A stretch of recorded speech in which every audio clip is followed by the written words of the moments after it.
নমস্কার। আশা করি সবাই ভালো আছেন। আর এই ভালো থাকার দৌড়ে কিন্তু সবাই দৌড়চ্ছে যে কি করে আমরা আরো ভালো জায়গায় পৌঁছবো।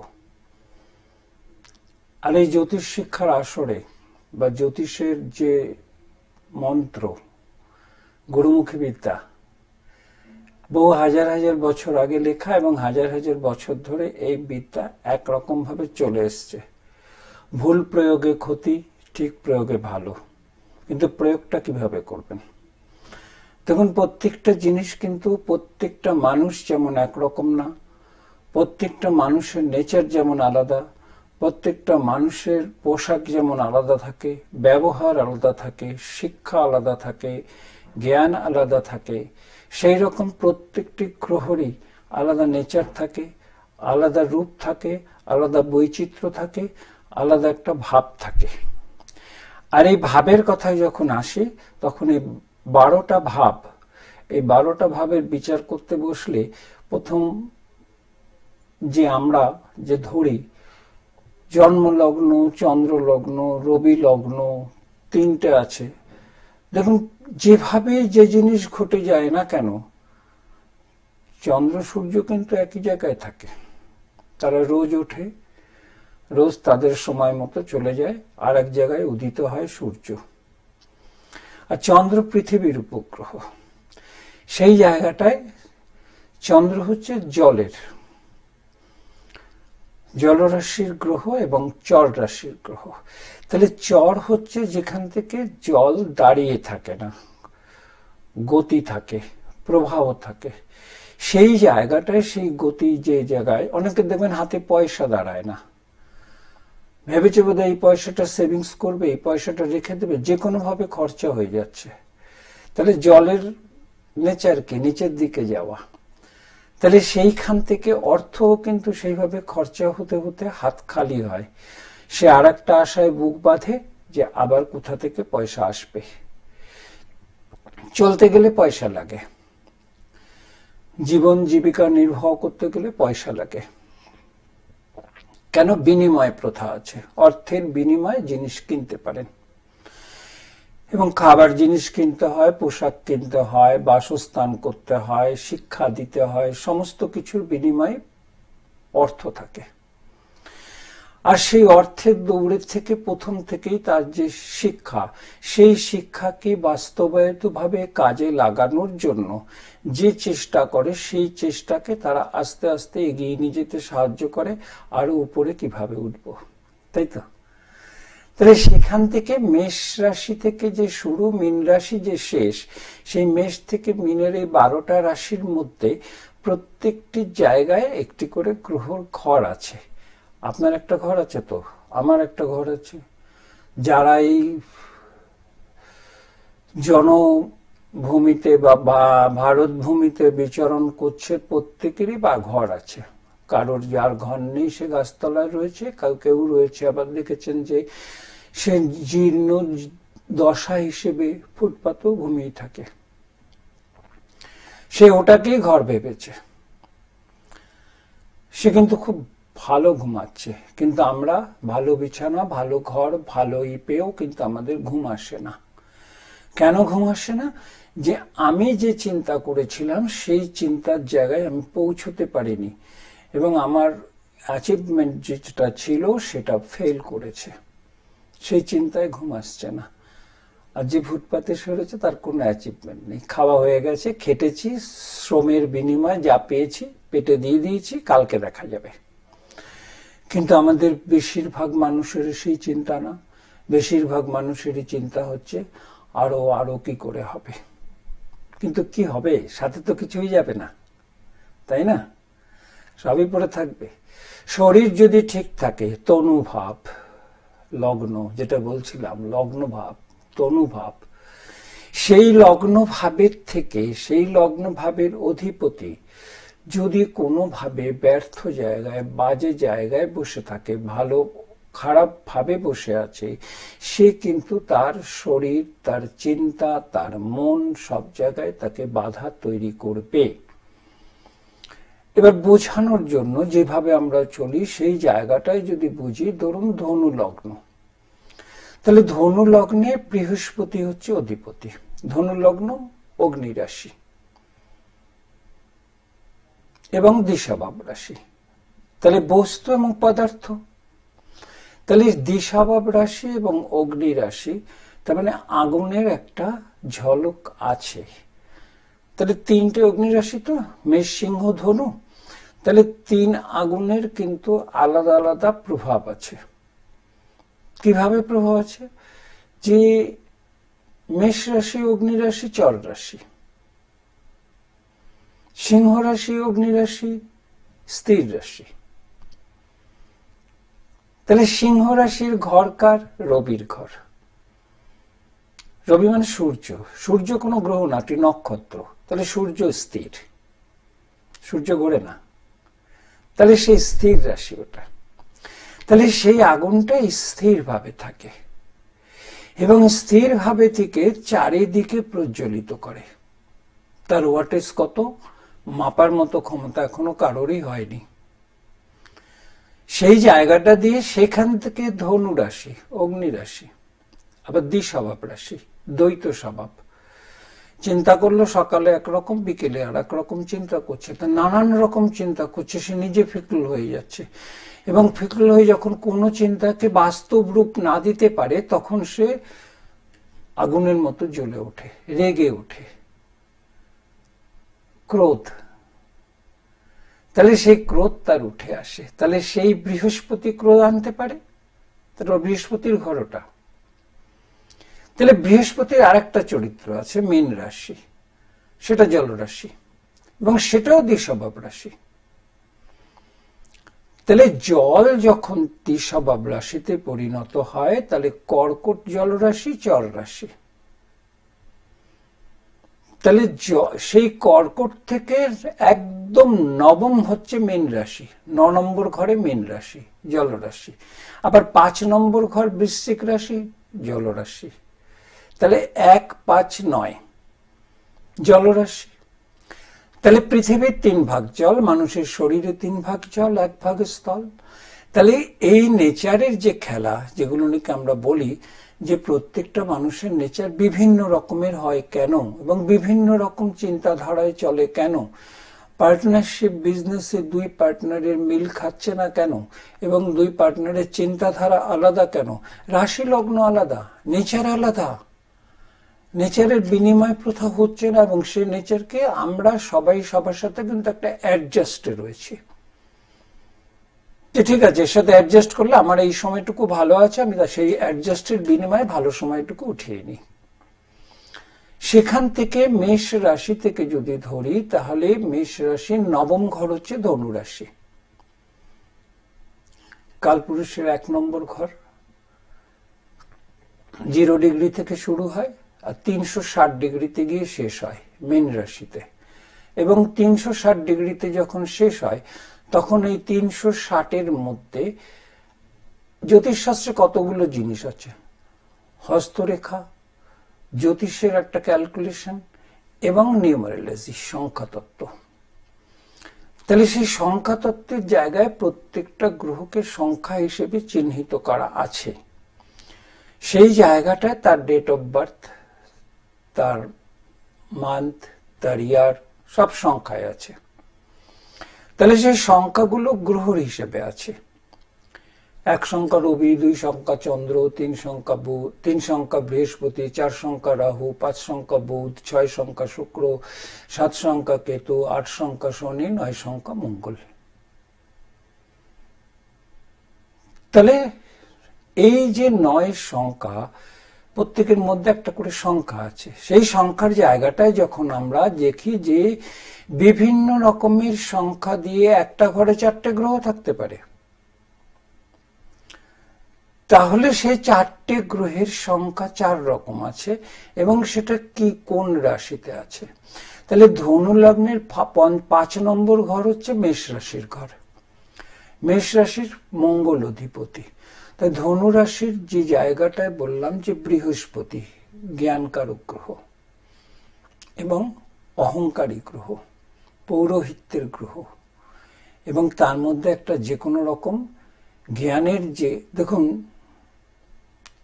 অহংকার বিনাশেরও কারণ হয়, আর বিনাশকালে বুদ্ধি নাশ হয়। তাহলে সেই জায়গাটায় বিনাশকালে যে বুদ্ধি নাশ হয়, ঠিক ধনু লগ্নের 180 ডিগ্রি দূরে বুধের ঘর আছে। তো বুধকে আমরা বালক গ্রহ বলি, এবং সেটা মিথুন রাশির ঘর, সেটাও দ্বিস্বভাব ঘর। তাহলে 180 ডিগ্রি দূরে দ্বৈত স্বভাবের দুটো রাশির ঘর রয়েছে। তাহলে একটা ফিকল মাইন্ড কাজ করছে, একটা যে কোনো দ্বৈত মন কাজ করছে। আমি ডিসিশন মেকার হতে পারছি না, গুড ডিসিশন মেকার। ক্রোধে ফেটে পড়ছে যে আমার জ্ঞান থাকা সত্ত্বেও আমি ইউটিলাইজ করতে পারছি না। কার প্রভাবে? তাহলে ধনু লগ্নের বৃহস্পতি কোথায় বসে? বৃহস্পতি বসে রয়েছে তার বোঝানোর স্বার্থে বৃষ রাশিতে।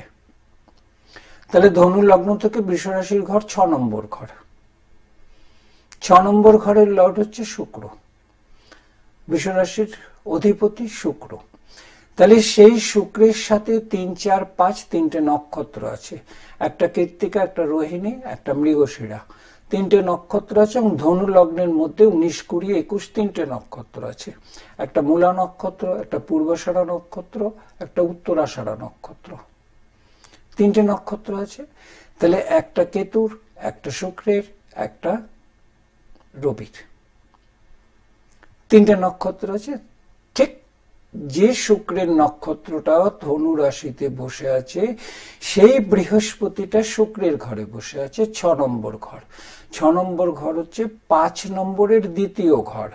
তার মানে 5-এর যে জ্ঞান, যে 5-এর যে উচ্চ শিক্ষা, 5-এর যে প্রেম প্রণয়, 5-এর যে সমস্ত রকমের যে, সেটা 6 নম্বরের তার বিকাশ, সবসময় তার দ্বিতীয় ঘরে তার বিকাশ। তাহলে সেই বিকাশের ঘরে বৃহস্পতি বসা। বৃহস্পতি যদি ওই ঘরে বসে, বৃহস্পতির 9ম দৃষ্টি আসে, মকর রাশিতে দৃষ্টি দেবে, ঠিক ধনু লগ্নের দ্বিতীয় ঘরে দৃষ্টি পড়বে।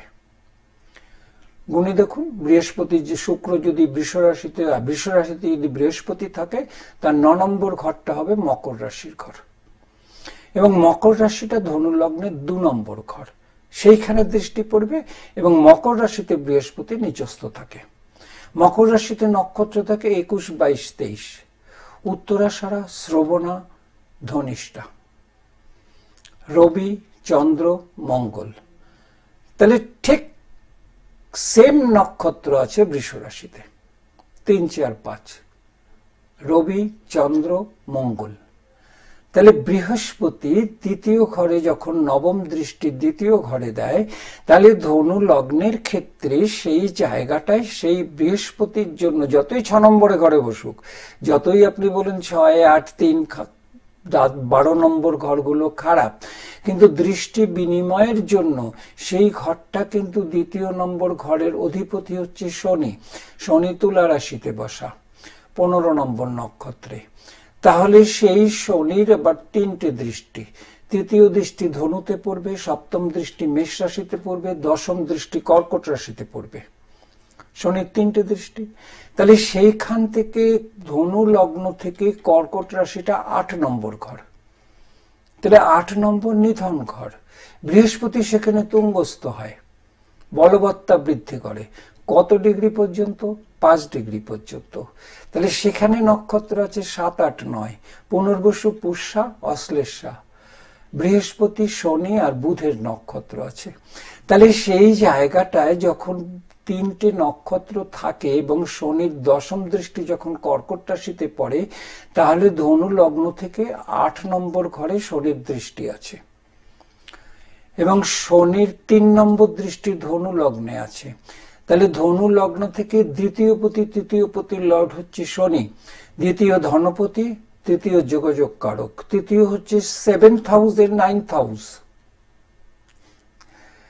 খুব হচপচ হয়ে যায়, কারণ আপনি মেলাতে মেলাতে আমি অন্য কথায় চলে যাচ্ছি। সেই জায়গাটায় 7th হাউসের 9th হাউস মানে মিথুন রাশির 9ম ঘর হচ্ছে সেই কুম্ভ রাশি। তাহলে মিথুন রাশির 7ম ঘর ধনু রাশি, 8ম ঘর মকর রাশি, 9ম ঘর কুম্ভ রাশি। তাহলে সেখান থেকে 7মের 9ম লগ্নের তৃতীয়, তাহলে তৃতীয় আবার যোগাযোগ, তৃতীয় আবার ভাতৃকারক। তাহলে যদি বৈবাহিক কারণে বিচারে আসে, তাহলে সেখান থেকে বুধের অবস্থান, মিথুন রাশি বুধের ঘর, এবং বুধের ওটা নিষ্ক্রিয় ঘর এবং বায়ু ঘর, ওটা হাওয়া। দেখুন, এখন আপনি যদি বলেন যে গ্রহ দেখান, হাওয়া দেখান, গান দেখান, এগুলো তো দেখানো যায় না। গান শ্রবণ শোনা যায়, হাওয়া অনুভব করা যায়। তাহলে সেই অনুভূতি কারকের গ্রহটি কোথায় আছে? তাহলে অনুভূতি কারকের গ্রহটি আছে মেষ রাশিতে, এবং রবি শুক্র বুধ বসে রয়েছে মেষ রাশিতে। তাহলে লগ্ন থেকে পঞ্চমে রবি বসা, এবং লগ্ন থেকে পঞ্চমে বুধ বসা, লগ্ন থেকে পঞ্চমে শুক্র বসা, শুক্র ষষ্ঠপতি ওইখানে বসা মঙ্গলের ঘরে। মঙ্গল কোথায় বসা? মঙ্গল মকর রাশিতে বসা, লগ্নের দ্বিতীয় বসা। মকর রাশিতে মঙ্গল 28 ডিগ্রি তুঙ্গস্থ হয়, এবং সেখানে 21, 22, 23 তিনটে নক্ষত্র থাকে, এবং 23 নম্বর নক্ষত্রটা ধনিষ্ঠা নক্ষত্র, মঙ্গলের নিজের নক্ষত্র, ওই ঘরে আছে। তাহলে সেখান থেকে যখন বৃহস্পতির দৃষ্টিটা কিন্তু মকর রাশিতে আছে, এবং বৃহস্পতি দ্বাদশপতি, বৃহস্পতি থেকে দ্বাদশপতি কিন্তু মেষ রাশি, আবার বৃহস্পতি থেকে সপ্তম ঘর হচ্ছে বৃশ্চিক রাশি, সেটাও মঙ্গলের ঘর, এবং বৃষ রাশির নেচার হচ্ছে পৃথ্বী রাশি, এবং বৃষ রাশির স্থির রাশি, ধীর, ধীরতা। তাহলে বৃষ রাশির প্রতীক হচ্ছে একটি ষাঁড়, ষণ্ড যাকে বলা হয়। তাহলে ষাঁড় কিন্তু খুব ধীরে চলে, দেখবেন চুপ ভাবে দাঁড়িয়ে থাকে। তাহলে সেই জায়গাটা থেকে, সেখান থেকে বৃহস্পতি বসে সেই ঘরটাকে একটা শক্তি উন্মোচন করেছে, এবং সেই ঘরের একটা 6 নম্বর ঘরকে সে শক্তি দিয়েছে, এবং সেই শক্তি দেওয়ার কারণে তার নবম ঘরে মঙ্গলকে, সে দ্বাদশ ঘরকে দৃষ্টি দিয়ে বসে রয়েছে, দ্বাদশপতিকে এবং সপ্তমপতিকে দৃষ্টি দিয়ে বসে রয়েছে। তাহলে বৃহস্পতি মঙ্গল দৃষ্টি, এবং বৃহস্পতির পঞ্চম দৃষ্টি আছে। বৃহস্পতির পঞ্চম দৃষ্টি যখন বৃষ রাশি থেকে আসে, তখন সেই পঞ্চম দৃষ্টিটা আসবে তার কন্যা রাশিতে, সেই বুধের ঘরে। কন্যা রাশি বুধের ঘর। তাহলে সেখান থেকে সেই দৃষ্টি কন্যা রাশির সপ্তম ঘর, মীন রাশির ঘর, কন্যা রাশির তৃতীয় ঘর, বৃশ্চিক রাশির ঘর, কন্যা রাশির চতুর্থ ঘর, ধনু রাশির ঘর, যেখানে লগ্ন। তাহলে লগ্ন থেকে কন্যা রাশি কত নম্বর ঘরে আসবে? লগ্ন থেকে কন্যা রাশি সব সময় আসবে নবম ঘর, লগ্নে 10ম ঘর। 8 নম্বর ঘর হচ্ছে কর্কটের ঘর, 9 নম্বর ঘর হচ্ছে রবির ঘর, এবং 10 নম্বর ঘর বুধের ঘর। তাহলে বিবাহ এবং কর্ম বুধের উপর ডিপেন্ড করে। তাহলে সেই বুধ বসে রয়েছে পঞ্চম ঘরে। তাহলে পঞ্চম ঘরে প্রেম পরিণয়ের ঘর, এবং পঞ্চম ঘর থেকে উচ্চশিক্ষার ঘর। তাহলে জাতক বা জাতিকা যদি কলা বিভাগে উত্তীর্ণ হতে চায়, তাহলে মঙ্গল যেহেতু শনির ঘরে বসা, এবং শনি যেহেতু শুক্রের ঘরে বসা, শনি যখন রবিকে দৃষ্টি দেয়, এবং শনি যখন বুধকে দৃষ্টি দেয়, শনি যখন শুক্রকে দৃষ্টি দেয়, তখন সেই জায়গাটা থেকে সে যে কোনো রকম ভাবে বিজ্ঞান বিভাগে বা ম্যাথমেটিক্স, অঙ্কে সে কিছুটা পারদর্শিতা লাভ করতে পারে না। সেই জায়গাটা থেকে তার সমস্যা আসে। সেখান থেকে সে কলা বিভাগে যদি যায়, এবং মানে আর্টস নিয়ে পড়া যেটাকে, সেইখানে যদি যায়, সেখানে থেকে সে অনেক কিছু উত্তীর্ণ হতে পারে। তা আমরা সেই জায়গাটা থেকে তখন দেখে তাকে যখন বলি এই আছে। এবার মানুষ কি জানতে চায়? মানুষের জানার আগ্রহ কোন দিকে বেশি? পারিবারিক শান্তি, অর্থ আসবে কিনা, ভালো কর্ম হবে কিনা, এবং জীবন জীবিকা সুন্দরভাবে চলবে কিনা, সেই জায়গাটা থেকে মানুষ জানতে চায়। মানুষের কৌতূহল অনেক, কৌতূহল আপনি শেষ করতে পারবেন না। যেই জায়গাটা থেকে যখন আপনি আস্তে ধীরে ধীরে ধীরে ধীরে এগোবেন, তখন দেখবেন যে সেইখান থেকে ধনু লগ্নের দ্বিতীয় ঘর শনির ঘর, সে বসে রয়েছে ধনু লগ্ন থেকে তার একাদশে। তাহলে একাদশ ঘরে শনি তুঙ্গস্থ হয়, তুলা রাশিতে শনি তুঙ্গস্থ থাকে। তাহলে বলবত্তা বৃদ্ধি করে। সেই বলবত্তা বৃদ্ধির কারণে তার দশমপতি বুধ এবং শনি বুধের দৃষ্টি বেরোয়েছে। তাহলে জাতক বা জাতিকার কর্মযোগ ভালো থাকে, বিদ্যাস্থান ভালো থাকে, রবি মেষ রাশিতে বসা এবং শুক্র মেষ রাশিতে বসা, লগ্নে দ্বিতীয় বসা মানে মঙ্গল বসা, লগ্নে দ্বিতীয় মকর রাশিতে, মকর রাশির অধিপতি তুলা রাশিতে বসা। এইবার এই জায়গাটা থেকে যখন তুলা রাশিতে যখন শনি বসা, তখন 15 নম্বর রাহু নক্ষত্র, 6, 15, 24 তিনটে রাহুর নক্ষত্র, 6 নম্বর নক্ষত্র মিথুন রাশিতে, 15 নম্বর তুলা রাশিতে, 24 নম্বর কুম্ভ রাশিতে।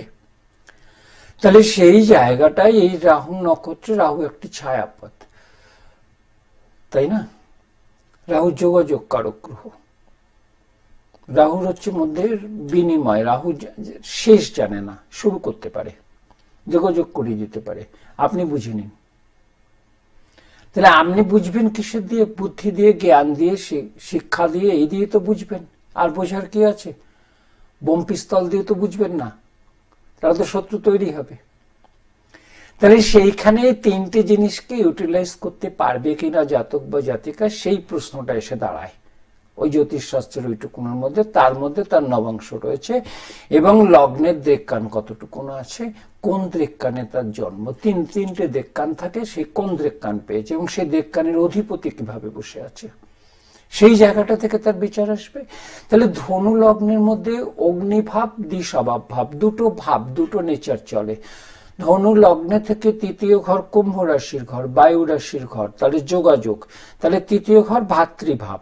তাহলে সেই জায়গাটা থেকে যখন বায়ু এবং দ্বিস্বভাবের সাথে, এবং সপ্তম ঘর দ্বিস্বভাব বায়ু, তাহলে সামাজিক মানে বাড়ির পারিবারিক দিক থেকে তার ভাই বা বোন বা যে কোনো রকম রিলেশনের মধ্যে খুব সুমধুর থাকে না, সেই জায়গাটা একটা যে কোনো রকম ভাবে একটা বাধা কারক তৈরি হয়ে ওঠে এবং সেই বাধা কারকের জন্য জাতক বা জাতিকার কর্মের জায়গায় যে কোনো বাধাই কর্মকে বাধা দেয়, চিন্তাধারায় বাধা দেয়। মানুষের যে সুচিন্তক যে থাকে সেটা কুচিন্তক হয়ে যায়, সেখানটায় বাধা তৈরি করে। তাহলে সেই ধনু লগ্নের ক্ষেত্রে তাহলে রাশিকে কিন্তু এখনো বলিনি, একটা রাশি থাকে তো, রবি বলেছি মেষ রাশিতে আছে, চন্দ্র কোথায় বলিনি, চন্দ্র যেই ঘরে সেই ঘরে রাশি। এইবার দেখা যাচ্ছে যে ধনু লগ্নের ক্ষেত্রে যেই জায়গাটায় তার নবম ঘর চন্দ্র, সেইখানে বসা, তাহলে অষ্টমপতি নবমে বসা। তাহলে অষ্টমপতি যখন নবমে বসা থাকে, তাহলে সেই চন্দ্র যখন সরাসরি ওখানে থাকে, চন্দ্রের সপ্তম দৃষ্টি থাকে কুম্ভ রাশির উপরে, তাহলে তৃতীয় ঘর বলেছি সপ্তমের নবম ঘর, এবং তার তৃতীয় ঘর জাতক বা জাতিকার ভাতৃভাব বা বোন ভাব বা যোগাযোগ স্থান। তাহলে সেই জায়গাটায় যখন চন্দ্র দ্বারা দৃষ্ট হয়, তখন ইমোশনালি বা যে কোনো আবেগ কারণে সেই পারিবারিক দিক থেকে একটা ঝামেলা বা কলহ বাঁধে আবেগের কারণে এবং ইমোশনাল কারণে, সেটাই গিয়ে প্র্যাকটিক্যাল রূপ নেয়, বাস্তব রূপ নিয়ে নেয় এবং সেখান থেকে একটা ইগো তৈরি হয়, সেখান থেকে সেই জায়গাটা ভাঙতে থাকে। সেই জায়গাটা জ্যোতিষীর ঠিক করা উচিত। একটা অ্যাস্ট্রোলজার যদি বুঝে যায় যে এই জায়গাটা তো ডিস্টার্ব আছে, এখানটা ঠিক করা উচিত, তাহলে সে সেই জায়গাটা কিভাবে ঠিক করবে? আপনি বলবেন প্রতিকার দিয়ে। হ্যাঁ, প্রতিকার কিভাবে কাজ করে? প্রতিকার দিলে কেউ কোটিপতি হয় না, লাখপতিও হয় না, এবং প্রতিকারের বিনিময়ে তার সে যে ভাইব্রেশন ডেভেলপমেন্ট করে, সেই জায়গাটা থেকে মানসিক চেঞ্জ হয়। মানসিক চেঞ্জ হয় কেন? সূর্যের 7টা রং আছে এবং কোনো গ্রহের নিজস্ব আলো নেই। চন্দ্র যে চন্দ্র, সেও সূর্যের থেকে আলো পায়, পৃথিবী সূর্যের থেকে আলো পায়, পৃথিবীও গ্রহ সূর্যের থেকে আলো পায়। তাহলে সবকটা গ্রহ সূর্যের আলোয় আলোকিত এবং সূর্যের 7টা রং 7 গ্রহের উপরে প্রতিফলিত হয়।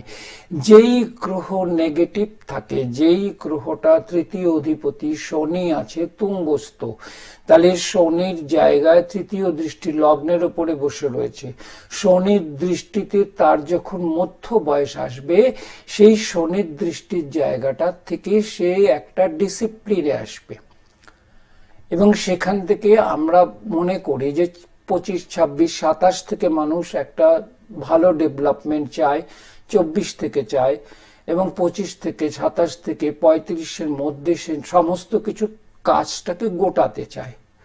তাহলে 35 সংখ্যাটা দেখবেন 8 সংখ্যা, 5 আর 3 8, আর 24 সংখ্যাটা হচ্ছে 6 সংখ্যা, 4 আর 2 6।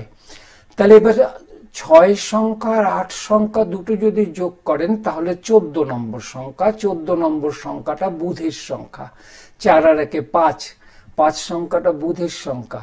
তাহলে সপ্তম ঘর বুধের, সপ্তমের নবম ঘর বায়ু রাশি, সেখানটাও বায়ু রাশি, এবং মিথুন রাশিটাও বায়ু রাশি।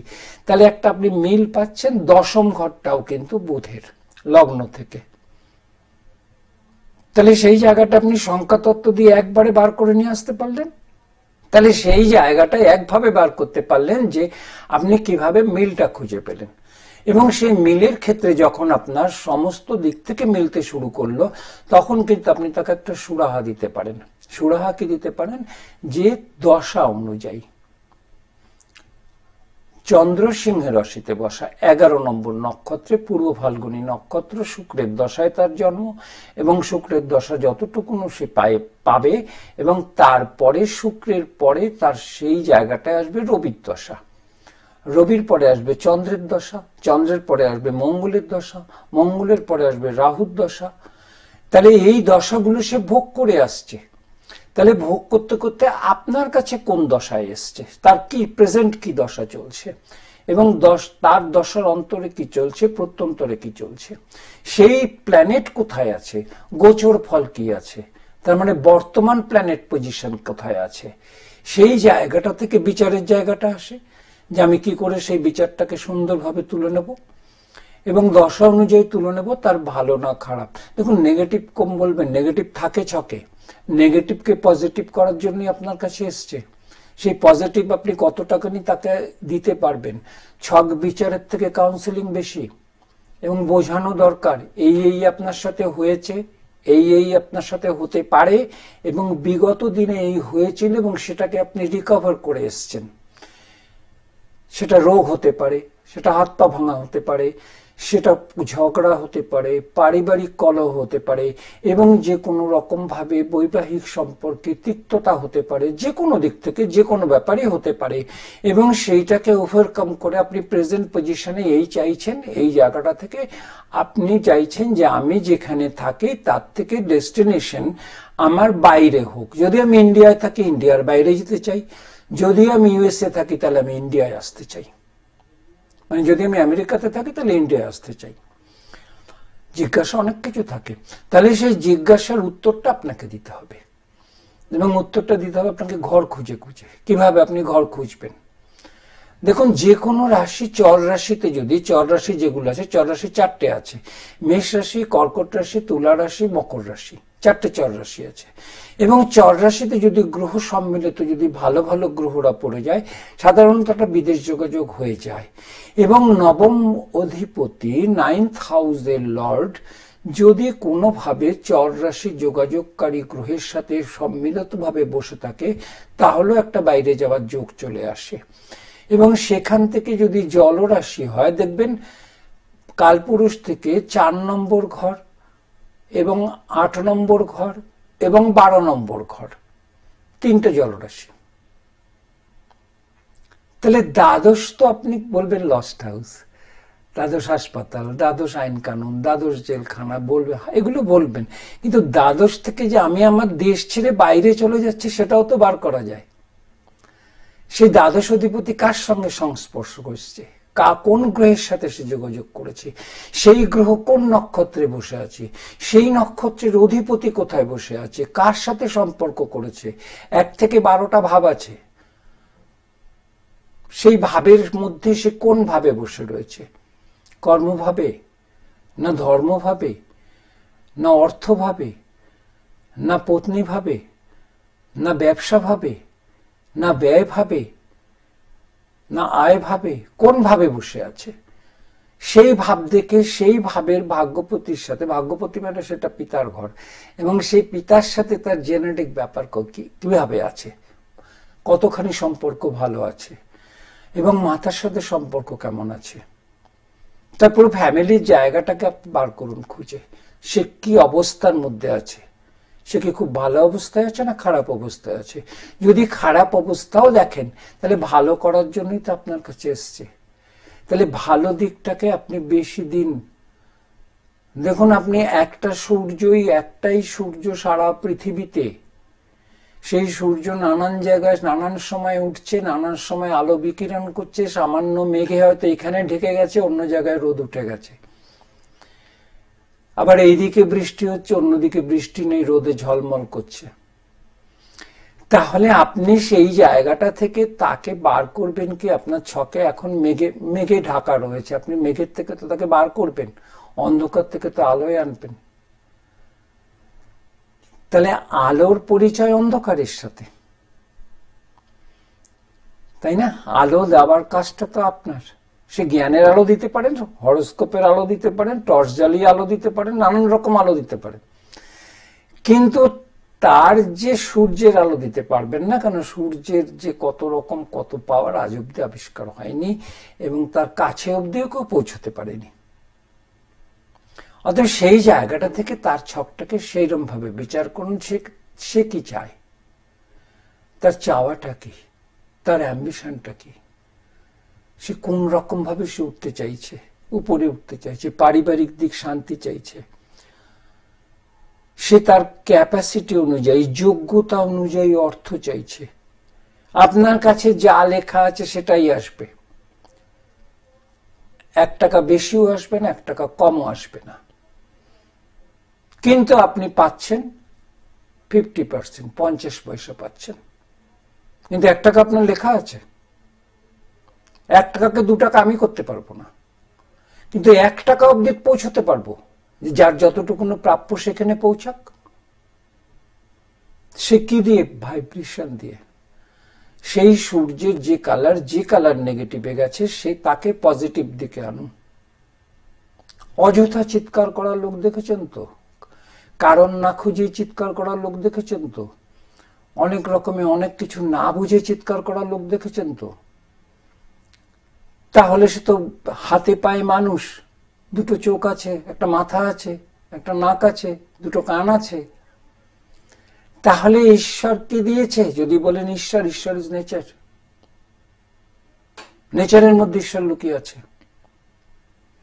তাহলে সেই আপনাকে একটা মুখ দিয়েছে, 2টো কান দিয়েছে। তার মানে সে প্রথম থেকেই বলে দিয়েছে, ভাই তুমি শোনো বেশি, একটা মুখ দিলাম, বলো কম। কিন্তু মানুষ তো বলে বেশি, শোনে কম। আর যারা শোনে বেশি তারা বলে কম। কেন? শুনুন, ভিতরে নিন, উপলব্ধি করুন, রাইট না রং, যা বলছে ঠিক না ভুল। তারপরে আপনি উপলব্ধি করে আপনি আপনার মন্তব্য পেশ করুন, সেই জায়গাটা হবে রাইট। তাই না? প্রত্যেকে তো ঠিক জায়গা চায়। তাহলে ঠিক জায়গার জন্য যে জিনিস মানুষের দরকার, সুস্থ চিন্তা, সুস্থ শরীর এবং সুস্থ শিক্ষা এবং সুস্থ ব্যবহার, এগুলো যদি আপনার মধ্যে ঠিক ক্রিয়া না করে, কাজ না করে, তাহলে একটা কিন্তু মানুষ আর পশুর মধ্যে কোনো তফাৎ থাকলো না। পশুরাও খায় দায় ঘুমায়, কাজকর্ম করে না। পশুকে দিয়ে মানুষ কাজ করায়। হাতিকে দেখেছেন? বড় বড় গাছের গুড়ি ঠালাচ্ছে, মানুষ ছোট্ট একটা মাহুতো পড়ে বসে আছে। তাহলে সেই জায়গাটা তারা খায় দায় ঘুমায়। মানুষ খায় দায় ঘুমায় কিন্তু কর্ম করে। সবচেয়ে আশ্চর্যজনক জিনিস যে মানুষের 2টো হাত আছে, মানুষের 2টো চোখ আছে, মানুষের একটা মাথা আছে, তার মধ্যে সঞ্চয় করে রাখতে পারে। কি সঞ্চয় করবে? শিক্ষা সঞ্চয় করবে, জ্ঞান সঞ্চয় করবে, বুদ্ধি সঞ্চয় করবে, কর্মপ্রয়োগের পদ্ধতি সঞ্চয় করবে। এই সঞ্চয়গুলো তার জায়গা হিসেবে সে প্রয়োগ করবে। তাহলে এই জায়গাটায় ধনু লগ্নের পঞ্চম ঘরটা তার হিসেবে ইম্পর্টেন্ট ঘর। পঞ্চমের সপ্তম একাদশ ঘর, একাদশ ঘরে শনি বসে আছে এবং শনি হচ্ছে সেই ডিসিপ্লিন প্ল্যানেট যে নিয়ম শেখায়, শৃঙ্খলা শেখায়, এবং তুমি যদি সেই নিয়ম শৃঙ্খলার বাইরে যাও তাহলে তোমাকে কিন্তু শাস্তি পেতে হবে। সেই শাস্তি কে দেবে? নেচার দেবে, পরিবেশ দেবে, পরিস্থিতি দেবে। মানুষ মানুষকে পেটালো, কেন পেটালো তার পিছনে কারণ থাকে। এবার কারণ বিনা কারণেও রাস্তা দিয়ে একটা লোক হেঁটে যাচ্ছে, ওকে পেটাচ্ছে, সেও একটা চর মেরে দিয়ে চলে গেল, জানলেও না কেন মারলো। আপনার যখন অবস্থা খুব খারাপ, অর্থনৈতিক শোচনীয় ভাবে ভুগছেন, আপনাকে দেখলে অনেক কাছের বন্ধু পাশ থেকে সরে যাবে, এই রে যদি কিছু চেয়ে বসে, সরে যাবে, বাস্তব এটা। এবং সেই জায়গায় যদি আপনার মধ্যে ভালো গুণ থাকে, ভালো চিন্তাধারা থাকে, আপনি সেই বন্ধু আসছে দেখে আপনি দাঁড়িয়ে যাবেন, জিজ্ঞেস করবেন কোথায় যাচ্ছে, কি কারণে যাচ্ছে, যাওয়ার পয়সা আছে কিনা, যেতে গেলে তো ভাড়া লাগে। একটা মানুষকে যদি আপনি সাহায্য করতে পারেন, আপনার সে 2 টাকা দিয়ে হোক, 4 টাকা দিয়ে হোক, জানবেন আপনি 400 লোকের উপকার করে ফেললেন। আর একটা মানুষকে যদি আপনি অপকার করলেন, আপনি কিন্তু না হলেও 20 বাও জলের নিচে নেমে গেলেন। ওখান থেকে উঠতে কিন্তু আপনাকে খুব কষ্ট করতে হবে। 3 জলাভূমি আছে, সমুদ্র আছে, নদী আছে, কুয়ো আছে, পুষ্করণী আছে, সব জায়গায় জল ধারণ করা যায়, কিন্তু কুয়োর জলটা স্থির, পুষ্করণীর জলটাও বড় জায়গায় দিঘি, কিন্তু সেই জল সীমাবদ্ধ। সমুদ্রের জল কিন্তু উত্তাল, সেইটা কর্কট রাশি। মিনের জল বদ্ধ, কেন শেষ ঘর। বৃশ্চিককে নদী ধরুন, নদী কিন্তু তার প্রবাহিত হতে হতে গিয়ে সেই সমুদ্রে মিশবে, সেই জায়গাটায় মঙ্গল, এবং 1 মঙ্গল জল, 1 মঙ্গল আগুন। তাহলে 1 মঙ্গল যদি জ্বলে ওঠে, আর 1 মঙ্গল কিন্তু তাকে নেভাবে, নেচার অনুযায়ী নেভাবে, কারণ ওখানে নক্ষত্র 16, 17, 18 আছে, বিশাখা, অনুরাধা, জ্যেষ্ঠা। আপনি সেই দিক থেকে চিন্তা করে মানুষের বিচার করুন। আপনার রাহু খারাপ, আপনার কালসর্প দোষ, আপনার বিষ যোগ, আপনার গ্রহণ দোষ, আপনার ওই দোষ, সেই দোষ, আরে একটা মানুষের এত দোষ, তাহলে আপনি সেই মানুষটা এতদিন বেঁচে রইল কি করে? এত দোষ নিয়ে বেঁচে রইল? সে তো এসছে দোষের সুরাহার জন্য। এত দোষ আপনি বার করে দিলেন খুঁচিয়ে খুঁচিয়ে। আপনি গুণটা বার করুন, ভালোটা কিছু আছে, ভালো আছে বলে তো সে বেঁচে রয়েছে। সেই ভালোর দিকটা আরো আলো দিন, আরো আলো দিয়ে তাকে বিকাশের পথে আনুন। আর বিকাশ যখন ঘটবে, সূর্য উঠলে বিচার করার দরকার নেই দিন কি রাত।